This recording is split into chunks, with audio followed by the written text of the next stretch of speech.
This you can really call a fish story. And I was the live bait.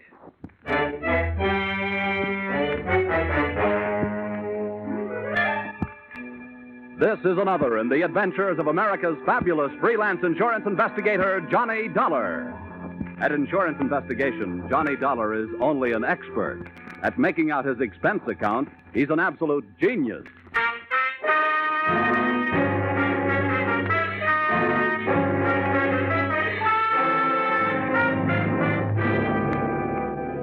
Expense account submitted by Special Investigator Johnny Dollar to Intercontinental Marine Insurance Company, Hartford, Connecticut. The following is an accounting of my expenditures during assignment in San Pedro, California, investigating the loss of 2 pieces of property insured by you. Or, the tuna were running and so was everybody else. Or, I caught a fishing boat, but you should have seen the one that got away. Expense account item 1, $176.87. Airfare from home base in Hartford to off base in California. Expense account item 2, $10. Cab fare, Los Angeles Municipal Airport to the waterfront office of the Pacific Deep Sea Canning Company in San Pedro. There was perfume in the air. Channel number 5.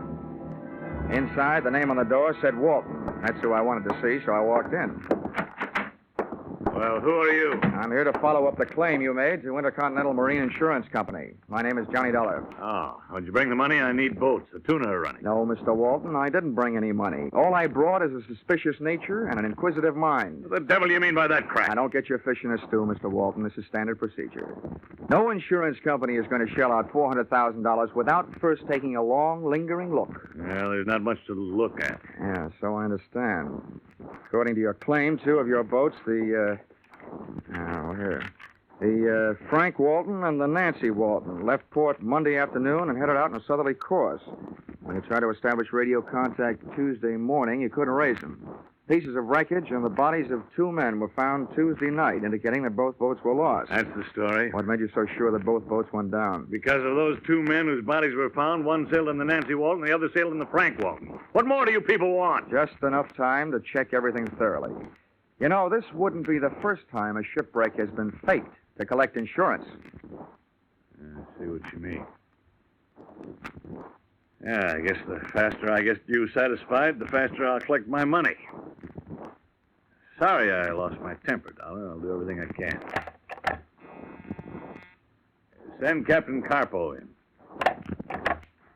Carpo's my fleet captain, Dollar. He can give you all the details. But I'm telling you, there aren't any more. Well, one thing for sure, Mr. Walton. We can't blame it on the Pacific Ocean. According to my report, those boats sailed in fine weather. That's right.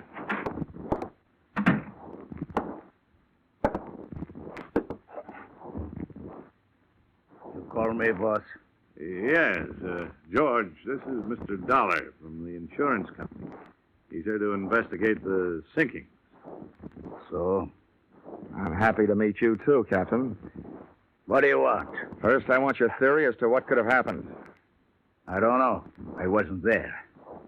Maybe they run into each other.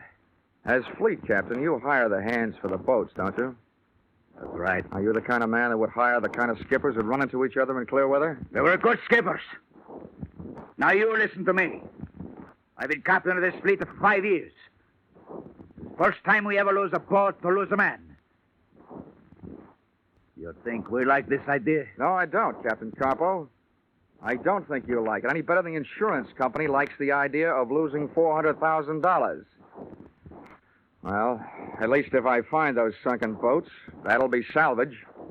No, Mr. Dollar. That'll be a miracle. The meeting busted up without me getting busted up, which was unusual in itself. And I hitched myself a ride out to an outfit who knows more about salt water than a Coney Island taffy maker. The U.S. Coast Guard. Enclosed find the statement of the commander of the station, Lieutenant Senior Grade Miles P. Endicott, Jr. We've made thorough patrols using both air and surface craft. The bodies of the men recovered show signs that lead us to believe that they were blown clear of the lost ships by violent explosions. All the lieutenant needed to say to make my eyes light up was that one word, explosion. Because in a marine insurance investigator's book, the word explosion sets off another word, scuttling, the widely used wet variety of fraud. In other words, blowing up your own ship to collect the insurance. And continuing this chain reaction, I followed the best available lead. The man in charge of the vessels involved, Captain George Carpo.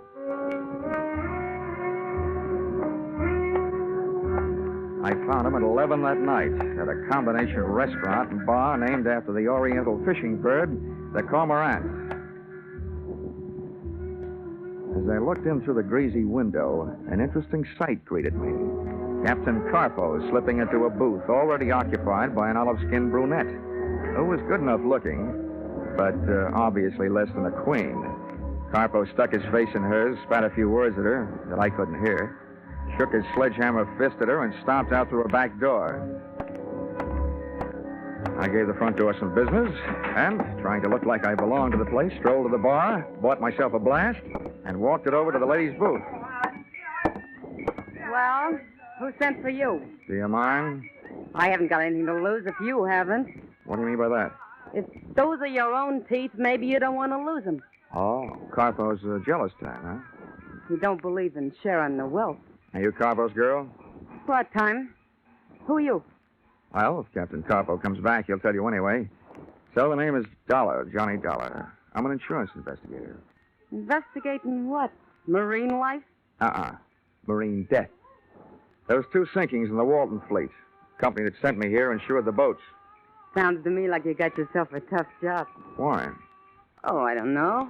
Who are you going to ask questions? They've been reported with all hands lost. Who knows?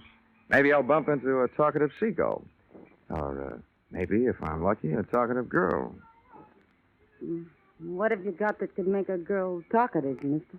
Well, discounting my natural beauty and charm, I have money. Not too much money, but money. Keep coming. I know enough not to talk before I give what I want. Well, that makes it a Mexican standoff. I know enough not to pay for something I haven't heard yet. Let's start out with an inexpensive question, like, what's your name? You can have that for free. Anita Vargas. How long you known Carpo? If you'll pardon the expression, on and off for the last 6 months. How's he for money? Has he turned into a big spender recently? Sure. Instead of 2 drinks a night, he's now buying me 4. Carpo will never be a big spender. Where does he live? 1423 Parade Street. How far is that from here? It's here. He lives upstairs. That called for a change of scene. I didn't know whether Anita Vargas really had anything to sell or not, but I didn't want what was left of our tete-a-tete to be interrupted by a violent rearrival of the mighty Captain Carpo. So, expense account item 3, $4, picking up our tabs. Item 4, 6 bits, picking up a taxi, which dropped us at another bar, slightly less oriental, but definitely more obnoxious. We grabbed ourselves a table with a view of the sawdust on the floor, and waited for a waiter. He didn't come, but somebody else did. The owner of the lost fishing boats, Mr. Roscoe Walton. What are you doing with this character, Anita? I met him in college, Roscoe. Now beat it. Since when have you been getting drunk? Don't tell me he's your boyfriend, too. Part-time. Maybe I'd better get lost. I'll call you later. Yeah, maybe you better get lost. And stay that way. Go ahead, Johnny. You better go. Well, happy hangover, Mr. Walton. You don't look like no college boy to me. I was no professor of mathematics either, but I could add this much up. If those tuna clippers had gone down by explosion, somebody had to buy some explosives. Maybe locally. That problem I took to the local police, who went to work looking up names in the dynamite register. And since those explosives would have been planted while the boats were under the care and supervision of Captain Carpo, that problem I decided to take to him. It was 1:30 in the morning when I got back to the front of the Cormorant restaurant and bar. The grease joint was dark, but a light was burning on the second and top floor. I got halfway up the front stairs to ask my leading suspect a few questions about explosions when I heard something.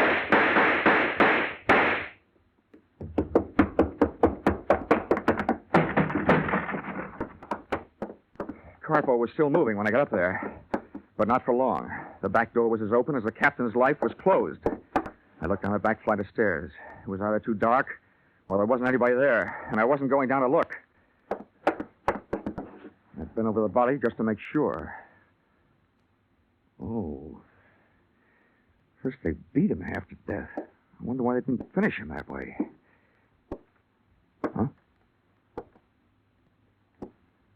Well, sir, perhaps it would be best if you were to remain where you are. At least my pistol seems to recommend it. Well, well, you seem to have done inestimable damage to my good friend Captain Capo. The poor fellow seems to be definitely dead.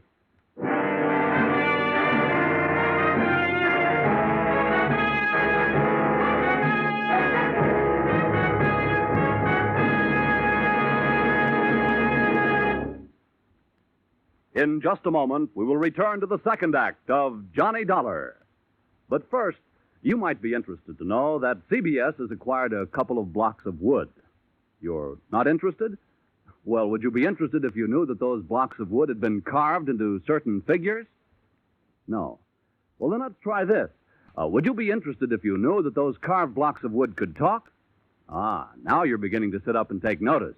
Well, we might as well come out and tell you that these talking blocks of wood are named Charlie McCarthy and Mortimer Snerd, that they and a lively fellow named Edgar Bergen will be making their first appearance over most of these same CBS stations this Sunday evening, and that you'll be able to hear them every Sunday thereafter. Now, with our star, Charles Russell, we return to the second act of yours truly, Johnny Dollar.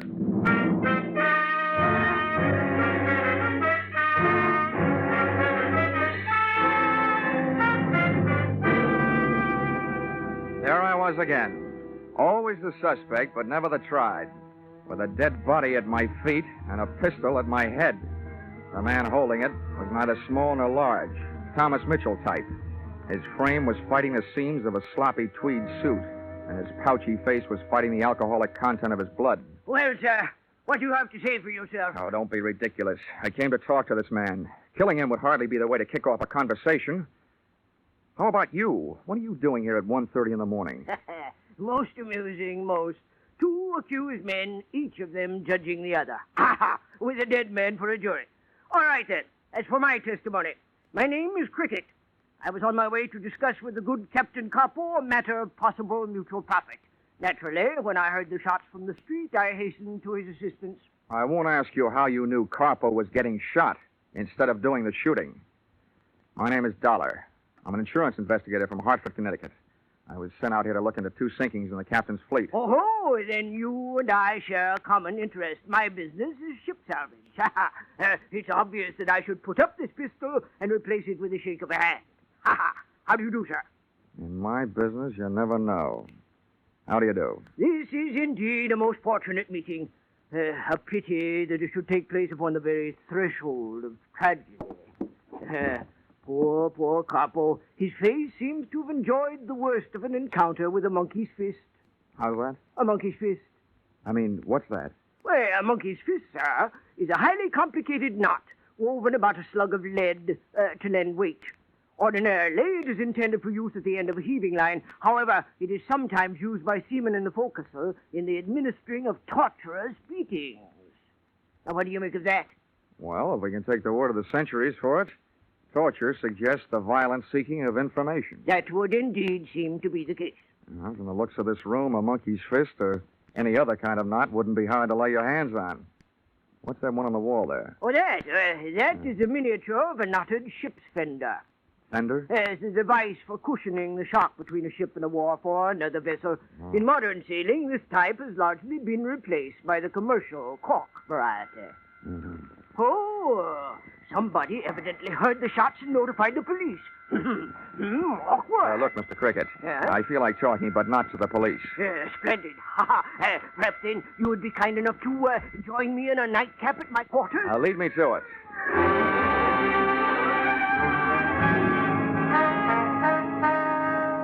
Mr. Cricket's quarters turned out to be afloat and moored to a dock. It was a PT boat, ex-Navy. Sit down. Make yourself comfortable. Thanks. Now, first, that nightcap. Yo ho ho, sir, and a bottle of rum. And now, if you'll do the honors, Delighted. I will invite the London Symphony to play behind our chair. Tchaikovsky, the Pathétique.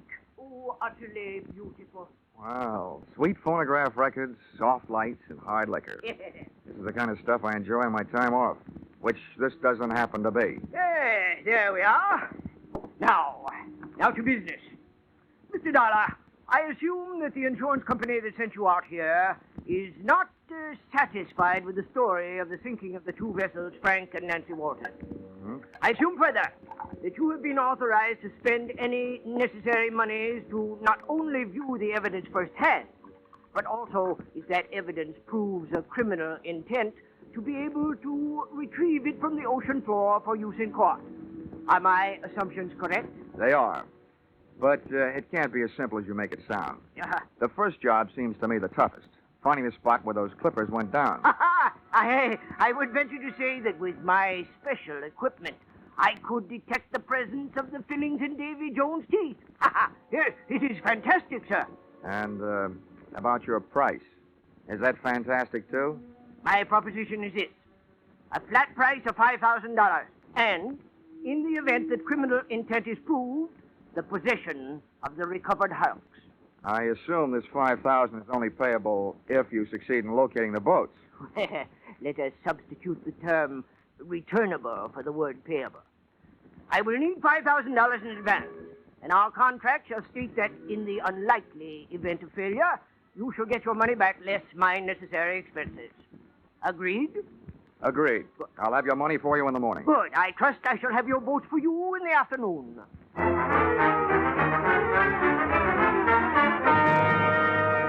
I couldn't tell yet about his fantastic sonic sounding device, but otherwise, Mr. Cricket was well equipped.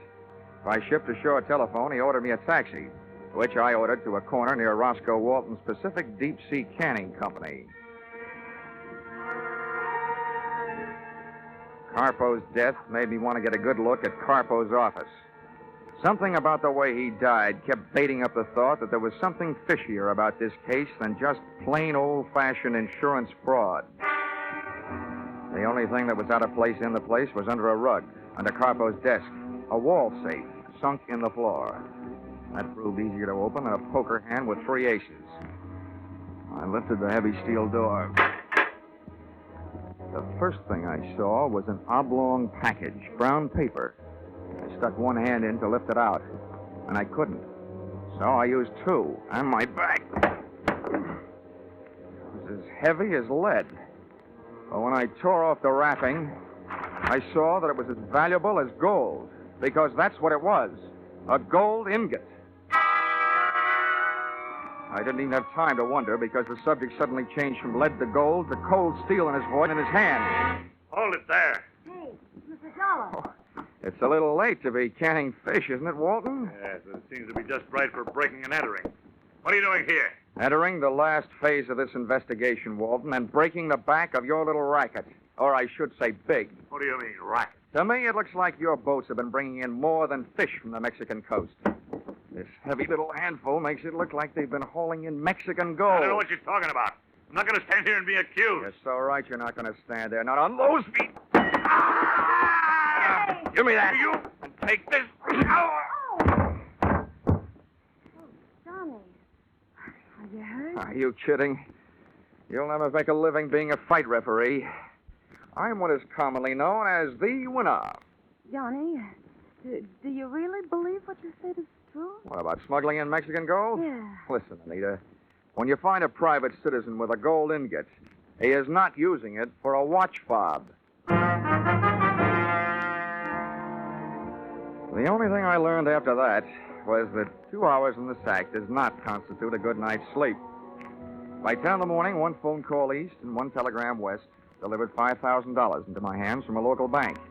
And I, after a quick call to the Coast Guard to cover a few final details, placed myself into the hands of Mr. Cricket, Deep Sea Guide Extraordinary.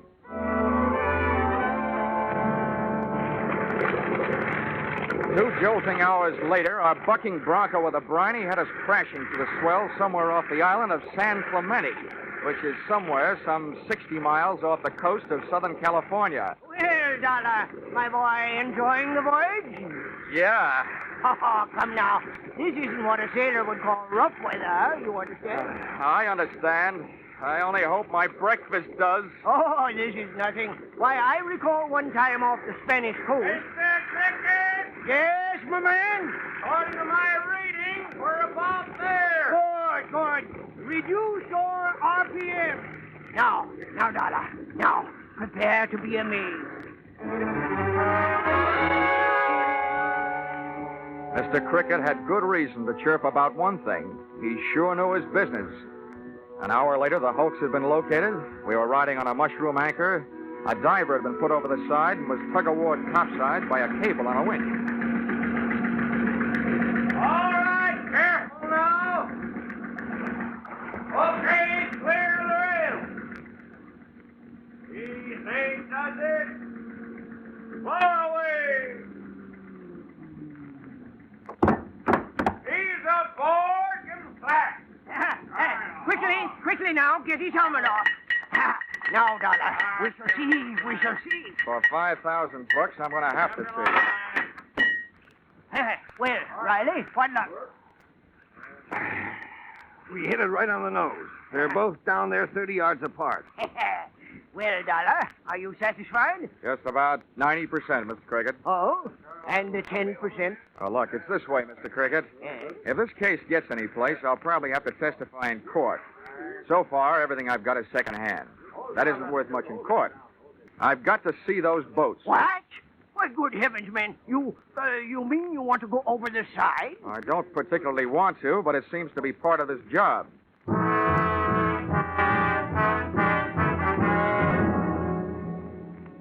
Many times before in my career, I've thought I had a heavy weight on my shoulders.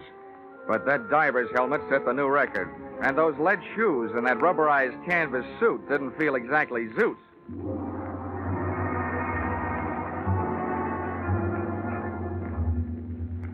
The temperature of the water outside felt much cooler than that forming on my brows. This was a steam bath, airtight.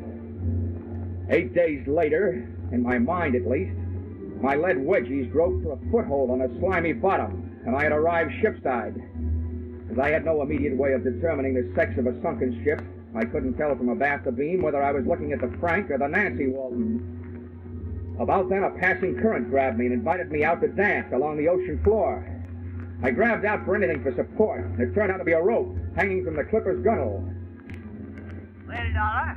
When the drift passed on the hut, All right? I had a chance to take a closer look at what I was hanging on to. The line was secured to a woven rope ship's fender, which Mr. Cricket had not so long before told me was fashioned about a buoyant core of cork. But this one felt heavy enough to be loaded with county cork. And as for buoyancy, this was about as buoyant as a lead balloon. Dollar. It was resting on the bottom and heavy to lift. The next current that swept over me was mental. I clawed the shark knife out of the diving suit belt, started hacking at the woven rope, Dollar, come. then through a thin layer of canvas. And that's as far as I got. Dollar, is this phone system operating?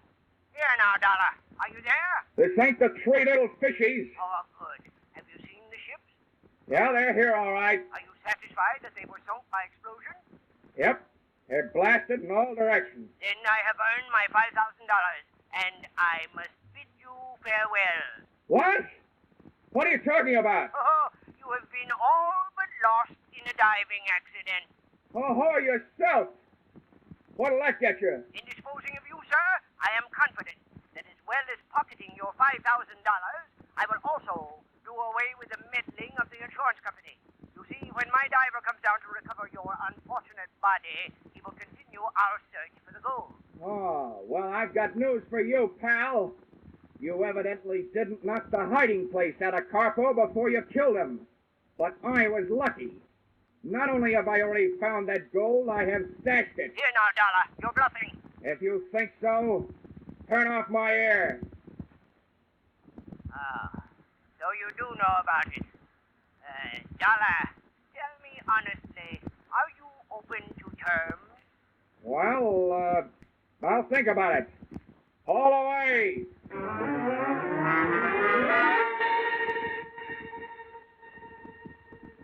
trip up was slower than the trip down, which was luck for me. The first thing I heard when I broke through the surface was muffled by the helmet, but unmistakably gunfire.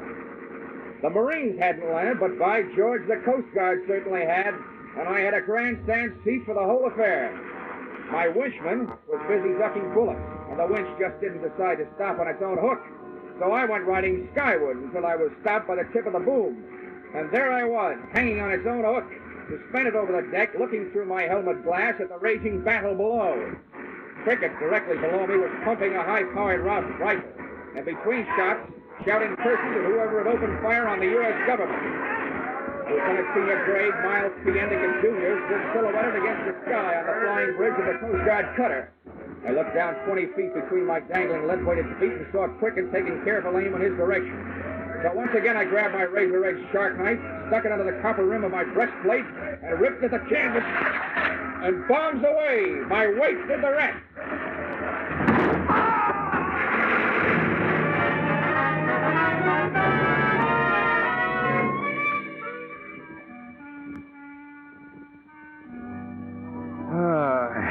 Expense account, item 5. Cab fare to the San Pedro Police Headquarters, where I made my statements and heard Mr. Crickett's.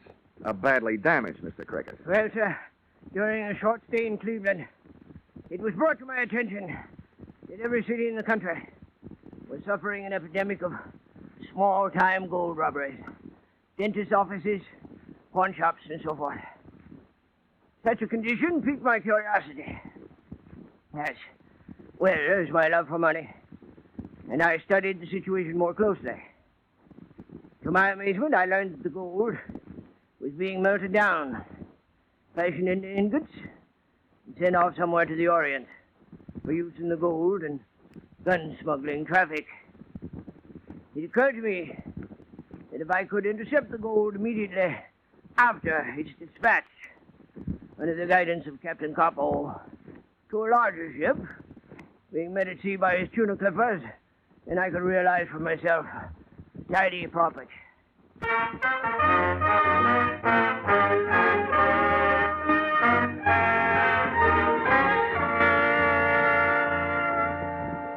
Expense account, item 6.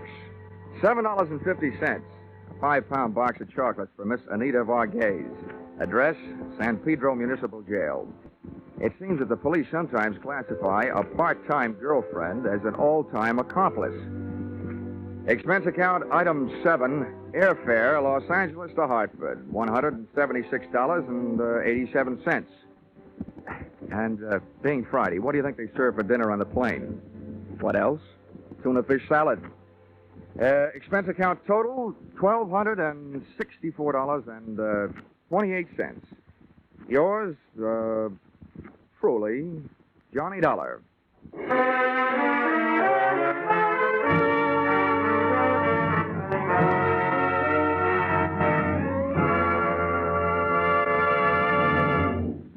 Yours truly, Johnny Dollar, is produced and directed by Gordon T. Hughes and stars Charles Russell. Script by Paul Dudley and Gil Dowd. Featured in the cast were Willard Waterman, Junius Matthews, Edmund McDonald, Georgia Ellis, Larry Dobkin, and Paul Dubois. The special music is written and conducted by Wilbur Hatch.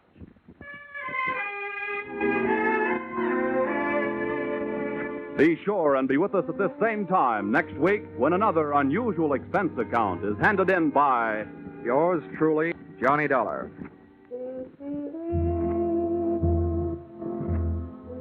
Every fall, the ladies like to go out and get some new fall clothes. Well, CBS has gone out and gotten some new fall shows. One of the gayest of these new programs is The Red Skelton Show, which makes its bow over most of these same CBS stations this Sunday night. There's no one quite like Red Skelton, as you'll find out when you tune in tomorrow. The Red Skelton Show is a part of the CBS Great Sunday Night Laugh lineup. Don't miss it. Now stay tuned for Vaughn Monroe, who follows immediately over most of these same CBS stations. Paul Masterson speaking. This is CBS, the Columbia Broadcasting System.